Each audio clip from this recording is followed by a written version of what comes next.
Jelang laga pamungkas, 6 pemain Timnas Indonesia U23 yang mendapat pemutihan kartu jelang melawan Timnas Uzbekistan U23 di semifinal Piala Asia U23 2024. Kabar membahagiakan diterima Timnas Indonesia U23 jelang bentrok dengan Uzbekistan U23 di semifinal Piala Asia U23 2024 pada Senin, 29 April 2024, pukul 21 waktu Indonesia Barat. Ke-6 pemain Timnas Indonesia U23 yang mengantongi 1 kartu kuning, diputihkan jelang laga melawan Timnas Uzbekistan U23. Hal itu sesuai pasal 54.1.3 dari regulasi kompetisi Piala Asia U23 2024. Lantas, bagaimana dengan Rafael Struijk? Rafael Struijk tetap harus menjalani sanksi akumulasi kartu 1 pertandingan karena telah mengantongi 2 kartu kuning. Pemutihan hanya berlaku kepada pemain yang baru mengoleksi 1 kartu kuning, bukan 2 kartu kuning seperti Rafael Struijk. Winger asal Persik Kediri ini mendapatkan 1 kartu kuning saat Timnas Indonesia U23 menang 1-0 atas Timnas Australia U23. Peran Jim Kelly-Schroyer biasa diandalkan Shin Tae-yong di babak kedua ketika para pemain belakang lawan sudah kelelahan. Seperti Jim Kelly-Schroyer, Komang Teguh juga menerima kartu kuning saat skuad Garuda Muda menumbangkan Timnas Australia U23 dengan skor 1-0. Saat itu, bek Borneo FC ini diberi kartu peringatan karena ketahuan melakukan handsball di kotak terlarang. Peran Justin Hubner begitu dibutuhkan di lini belakang Timnas Indonesia U23. Terbukti dalam statistik yang dikeluarkan akun Instagram Timnas Indonesia. Bek 20 tahun ini unggul secara statistik ketimbang personel skuad Garuda Muda lain, yakni dalam hal memenangkan duel udara, jumlah tackle hingga umpan sukses. Justin Hubner sendiri mendapat kartu kuning saat Timnas Indonesia U23 menang 4-1 atas Yordania U23. Saat itu, bek Cerezo Osaka ini melakukan tackle telat. Setelah menerima kartu merah saat Timnas Indonesia U23 kalah 0-2 dari Qatar U23, Ivar Jenner mendapatkan kartu kuning ketika skuad Garuda Muda menang atas Korea Selatan U23 di perempat final Piala Asia U23 2024. Saat itu, tackle Ivar Jenner membuahkan pelanggaran tepat di samping kotak penalti gawang Timnas Indonesia U23.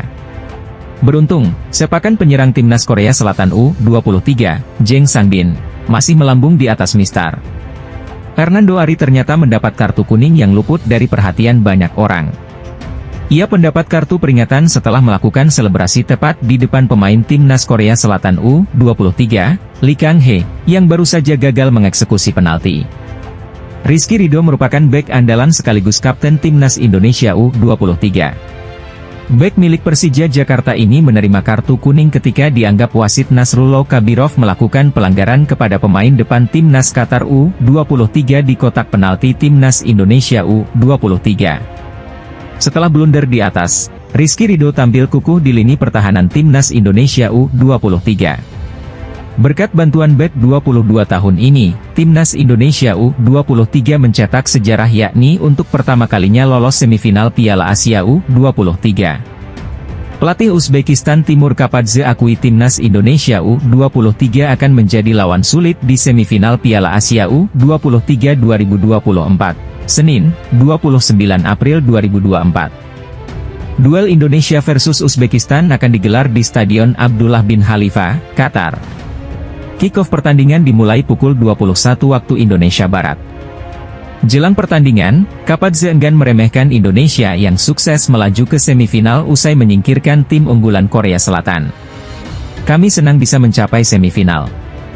Kami akan menghadapi pertandingan sulit tapi kami akan siap, kata Kapadze dikutip laman resmi AFC. Setiap pertandingan memiliki kesulitan tersendiri bagi kami, terutama laga terakhir melawan Arab Saudi, ujar Kapadze menambahkan. Uzbekistan sendiri lolos ke 4 besar usai menaklukkan Arab Saudi 2-0. Mereka juga punya catatan bagus sebagai satu-satunya tim tak kebobolan hingga perempat final. Namun, Kapadze tak mau jemawa. Besok adalah pertandingan yang lain dan kami akan bermain seperti biasa. Kami memiliki strategi kami sendiri untuk Indonesia dan akan menerapkannya dalam pertandingan, ujar Kapadze. Kapadze juga berbicara soal potensi tekanan dari supporter Indonesia dari tribun stadion. Diketahui, tiket Indonesia versus Uzbekistan sudah ludes terjual. Di stadion dipenuhi supporter Indonesia, tidak akan berdampak pada kami karena kami punya pengalaman bermain di hadapan banyak orang, ungkap Kapadze. Bintang Uzbekistan Abbosbek Faizullaev layak mendapat sorotan karena berstatus pemain termahal di antara pemain Piala Asia U23 2024. Timnas Indonesia U23 akan menghadapi Uzbekistan pada semifinal Piala Asia U23 2024, Senin, 29 April 2024, di Stadion Abdullah bin Khalifa, Qatar. Jelang pertandingan, nama Abbosbek Faizullaev jadi perbincangan lantaran punya nilai jual lebih mahal dari total nilai pasar pemain Timnas Indonesia U23. Merujuk Transfermarkt, nilai pasar Abbosbek Faizullaev saat ini mencapai 86,91 miliar rupiah. Angka tersebut lebih tinggi dibandingkan harga pasar total skuad Indonesia yang mencapai 83,34 miliar rupiah. Selain bernilai tinggi, kualitas Abbosbek Faizullaev juga patut diwaspadai. Pemain usia 20 tahun itu dikenal sebagai wonderkid Uzbekistan. Abbosbek Faizullaev menjadi pemain terbaik Piala Asia U20 2023 setelah sukses mengantar Uzbekistan menjadi juara.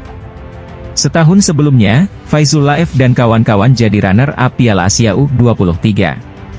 Performa gemilang di timnas dan masa depan cerah di CSKA Moskow membuat Abbosbek Faizullaev dinobatkan sebagai pemain terbaik Uzbekistan tahun 2023. Oleh karena itu, Abbosbek Faizullaev jadi salah satu pemain yang patut diwaspadai. Sebagian besar pemain Indonesia juga punya bakat dan talenta besar untuk menjadi pemain bintang. Marcelino Ferdinand dan kawan-kawan berhasrat untuk mengalahkan Uzbekistan di semifinal Piala Asia U23 2024 demi lolos ke final sekaligus mengamankan satu tiket ke Olimpiade 2024 di Paris.